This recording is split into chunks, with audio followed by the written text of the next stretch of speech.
Oke, Assalamualaikum warahmatullahi wabarakatuh. Ya, bertemu lagi di pertemuan kita kali ini setelah Lebaran. Sebelumnya, minal aidin wal faizin, mohon maaf lahir dan batin untuk teman-teman semuanya.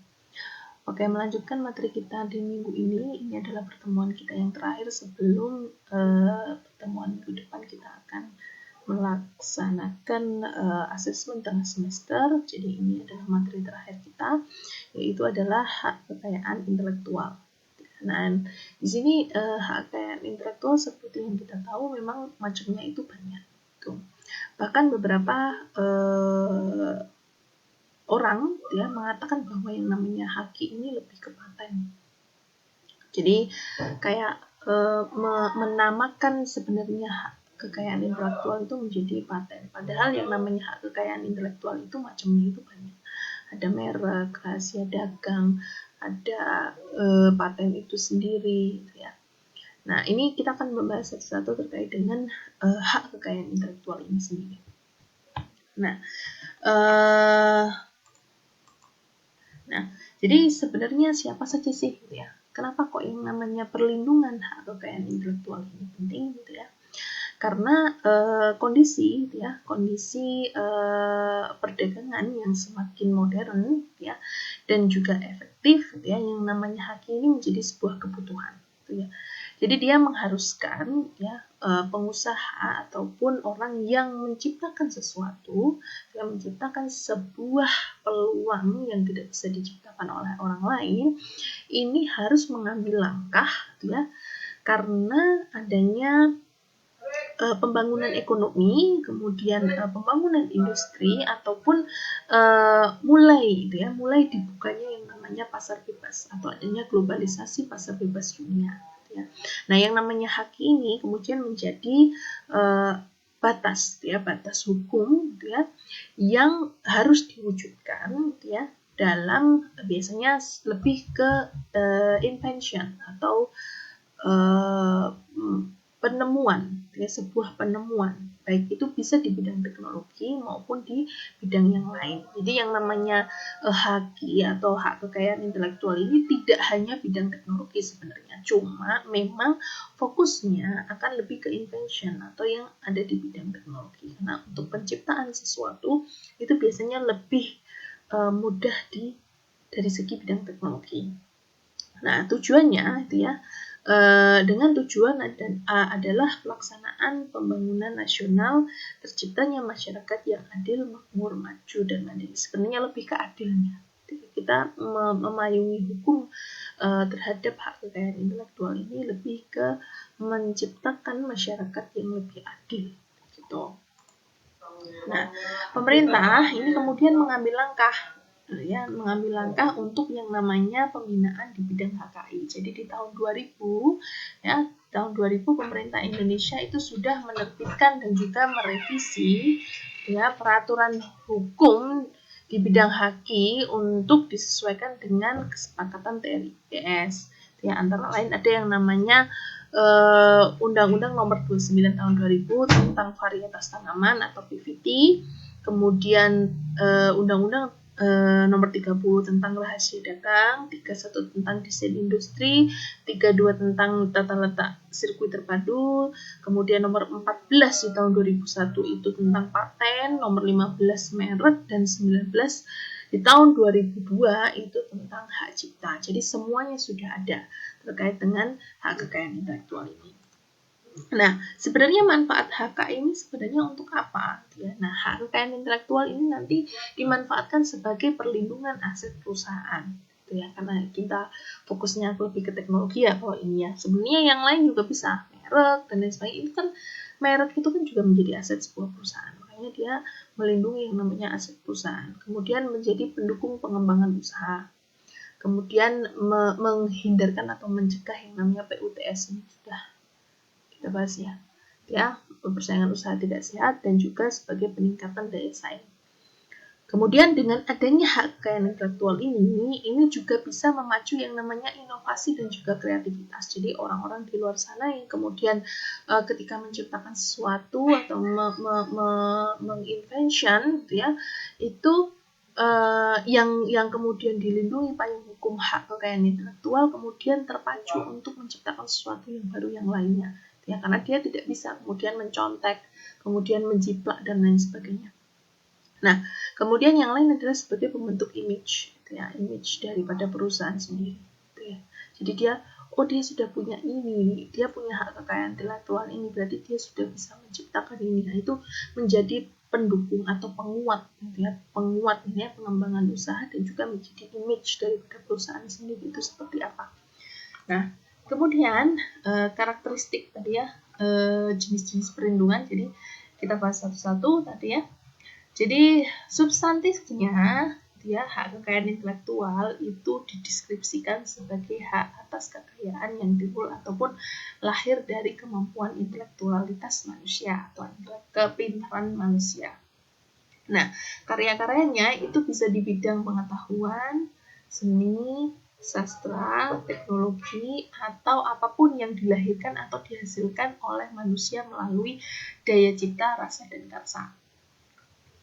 Ya, kemudian itu diciptakannya karya tersebut itu juga menghabiskan atau mengeluarkan ya adanya pengorbanan tenaga, waktu ataupun bahkan biaya.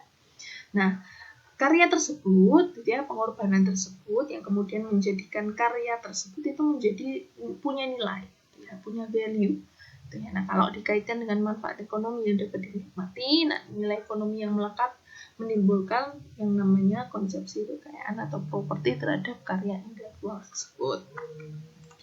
Nah, ini ya tumbuhnya konsepsi tadi itu ya melindungi. Jadi si penciptanya itu kemudian mereka punya keinginan gitu ya, harus ya mengharuskan bahwa apa yang sudah dia ciptakan atau karyanya yang sudah dia hasilkan itu perlu untuk yang namanya dilindungi atau dipertahankan. Nah, kebutuhan tersebut kemudian memunculkan yang namanya perlindungan hukum atas kekayaan tersebut atau kekayaan atas karya-karya intelektual yang sudah diciptakan, termasuk pengakuan hak ya atas apa yang sudah diciptakan. Nah, hak itu dikelompokkan sebagai hak milik perorangan yang sifatnya itu tidak berwujud atau intangible. Jenis-jenisnya, nah ini.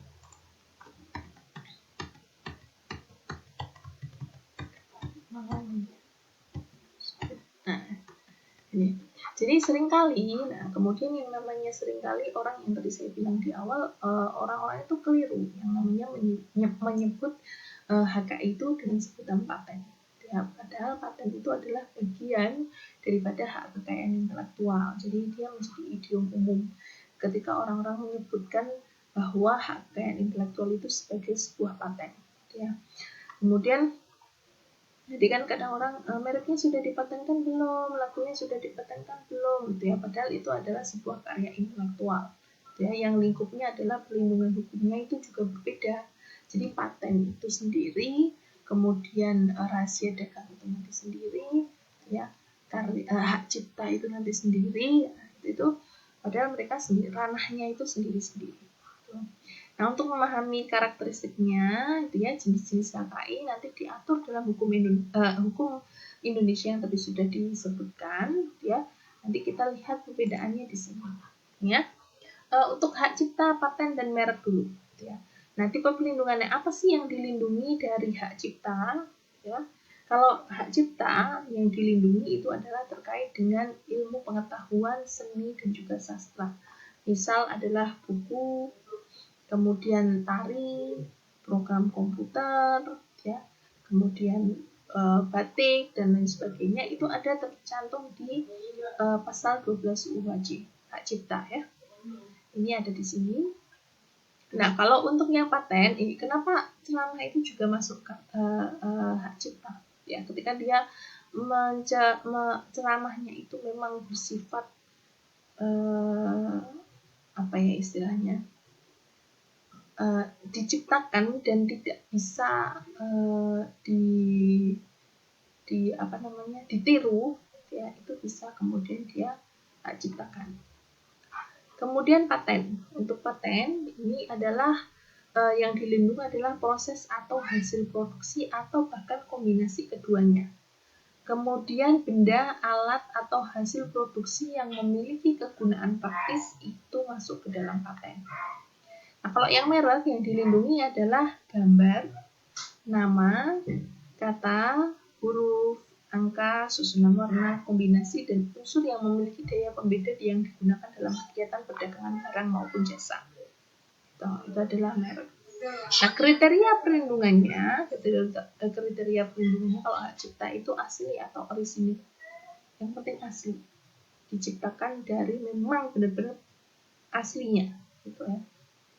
Kalau paten, ini boleh kemudian dia menciptakan invensi baru, ya, yang mengandung langkah inventif dan dapat diterapkan di dunia industri.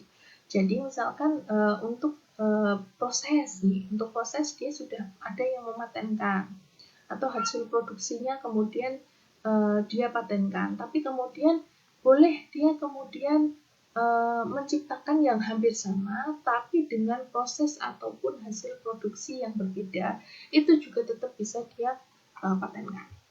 Misalkan beras, atau apapun lah, gitu ya. Selama dia bisa menciptakan, tapi kalau beras itu masuknya ke varietas tanam lagi, itu dia boleh kemudian dipatenkan. Ya, selama dia memang bisa mengandung langkah inventif atau mempercepat hasil produksi atau proses produksi. Kemudian kalau merek, kriteria perlindungannya adalah digunakan untuk mengidentifikasi dan membedakan barang dan jasa yang lain. Itu nanti kalau mau lihat ada di pasal 456 di Undang-Undang Merek. Tuh. Nah, kemudian bagaimana cara mendapatkan haknya tersebut itu nanti otomatis dan tidak ada kewajiban untuk mendaftarkan kalau dia yang hak cipta. Tuh. Jadi dia tidak ada kewajiban mendaftarkan. Jadi kayak misalnya sebenarnya payung hukumnya itu tidak ada sebenarnya, mungkin ya. Cuma memang bisa kalau memang mau didaftarkan secara hukum. Ya. Kemudian untuk yang paten, ini hak khusus yang diberikan oleh negara melalui izin HKI harus atas dasar permohonan dari si pemilik. Yang ini juga sama untuk yang merek. Kemudian jangka waktu perlindungannya itu seumur hidup ditambah 50 tahun sesudah ya, kecuali tercantum pada pasal 20 di Undang-Undang Hak Cipta. Kemudian ini 20 tahun dari tanggal permintaan paten biasa dan juga 10 tahun dari tanggal pendaftaran paten sederhana. Biasanya daftarkan itu biasanya sederhana. Nah, kalau memang nanti mau diteruskan lagi dan memang dia masih, saya kira nanti di 10 tahun setelahnya ini pasti akan ada invention lagi yang terbaru. Ya. Jadi makanya kemudian paten sederhana ini hanya berlaku 10 tahun. Kemudian kalau yang merek itu hanya 10 tahun dari tanggal permintaan, tapi nanti bisa berlangsung terus kalau diperpanjang dan terus untuk digunakan. Kemudian cara peralihan haknya itu bisa diwariskan, hibah, wasiat, perjanjian tertulis, sebab lain yang harus dibenarkan oleh aturan undang-undang. Sama semuanya, cara peralihan haknya itu harus sama.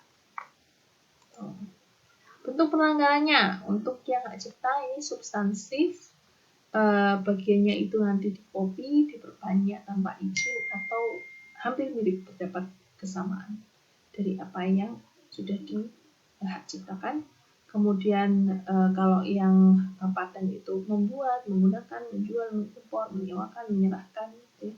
Kemudian menggunakan proses atas hasil produksi yang diberikan paten tanpa hak itu masuk ke dalam pelanggaran. Untuk yang merek, kalau memang dia menggunakan merek yang sama atau serupa secara tanpa hak, gitu ya, dengan merek yang didaftarkan, itu juga masuk ke pelanggaran. Ini banyak contohnya sekali kalau yang merek.